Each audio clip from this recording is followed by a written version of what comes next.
Friends, मैं हूं वैशाली। तो अपने सिंपल इंटरेस्ट और कंपाउंड इंटरेस्ट के टॉपिक को आगे कंटिन्यू करते हुए हम नेक्स्ट क्वेश्चन को करते हैं।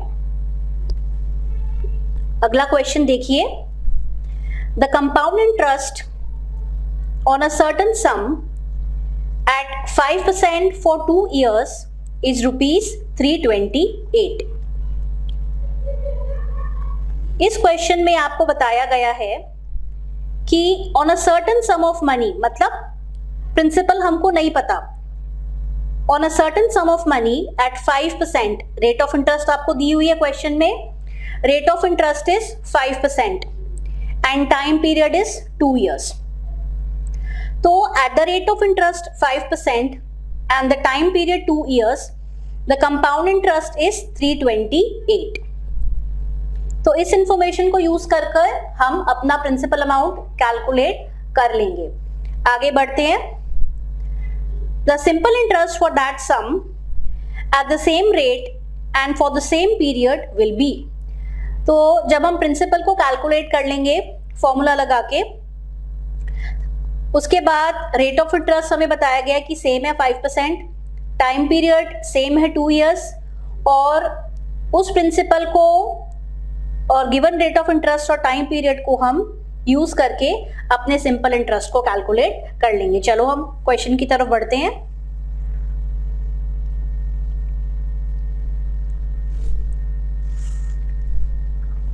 हमें क्वेश्चन में क्या इंफॉर्मेशन दी हुई है?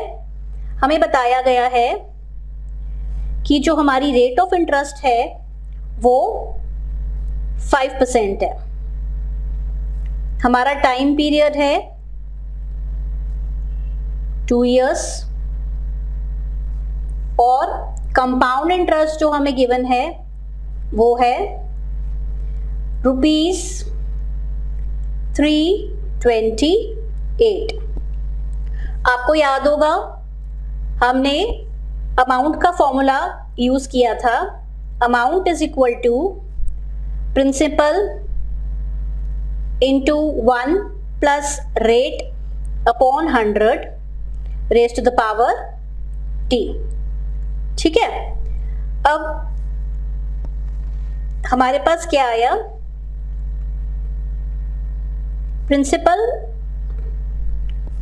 1 plus 5 upon 100 raise to the power 2, और ये हमारे पास आ गया 1.05 raise to the power 2, right. अब हम जब इसको सॉल्व करेंगे तो हमारे पास आ जाएगा 1.1025 p। तो हमारा अमाउंट क्या है? हमारा अमाउंट है 1.1025 p।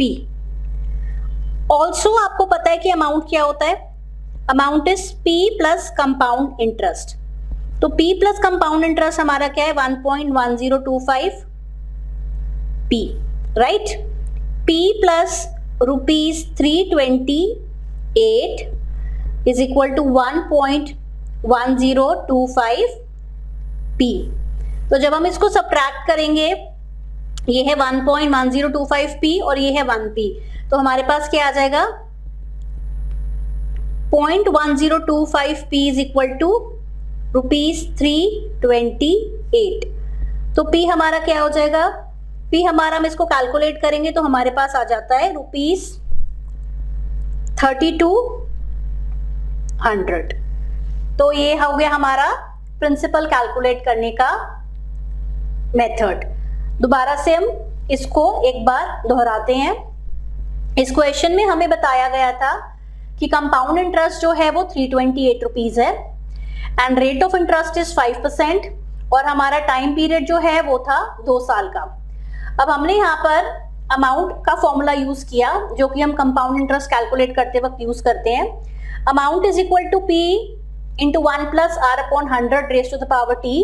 इसमें जब हमने अपना रेट और टाइम पीरियड सब्स्टिट्यूट किया तो हमारे पास आ गया amount is equal to 1.1025 p। इसका मतलब क्या है? इसका मतलब जो अमाउंट है वो प्रिंसिपल का 1.1025 है। 1.1025 है का मतलब क्या है? जो अमाउंट है वो प्रिंसिपल में 0.1025 और जोड़ दिया तो हमारा अमाउंट आ गया। Principal plus 0.1025। अब हमने इसको अमाउंट वाली साइड में लिखा, principal plus compound interest is equal to 1.1025p, और हमारे पास आ गया principal plus 328 rupees is equal to 1.1025p, and हमारा प्रिंसिपल फाइनल कैलकुलेशन करने के बाद आ जाता है ₹3200, राइट। आपको यहां तक कि क्वेश्चन समझ आ गया होगा। अब हम आगे प्रोसीड करते हैं। अभी हमारा ये क्वेश्चन पूरा नहीं हुआ है, अभी हमने केवल प्रिंसिपल को कैलकुलेट किया है, आगे हमें सिंपल इंटरेस्ट कैलकुलेट करना है। अब हमें क्वेश्चन में क्या पूछा गया था, हमें क्वेश्चन में पूछा गया था that given the same rate of interest given the same time period what will be the simple interest. अब हमें प्रिंसिपल चाहिए था, प्रिंसिपल हमारा कैलकुलेट हो गया है, प्रिंसिपल हमने कैलकुलेट कर लिया है। Given the principal, simple interest क्या होता है, सिंपल इंटरेस्ट होता है principal multiplied by time multiplied by rate upon 100, ठीक है। हमारा प्रिंसिपल क्या है, प्रिंसिपल था हमारा 3200 जो हमने अभी कैलकुलेट किया है। टाइम हमें बताया गया वही सेम 2 इयर्स है, और रेट ऑफ इंटरेस्ट जो है वो 5% है। तो on the basis of the given information हम अपना आंसर कैलकुलेट कर लेते हैं, और हमारा आंसर क्या हो जाएगा, सिंपल इंटरेस्ट इज ₹320। तो हमारा सिंपल इंटरेस्ट क्या आ गया, ₹320। So see it is so easy to solve this question. हमें इस क्वेश्चन में रेट गिवन था, टाइम गिवन था, कंपाउंड इंटरेस्ट गिवन था।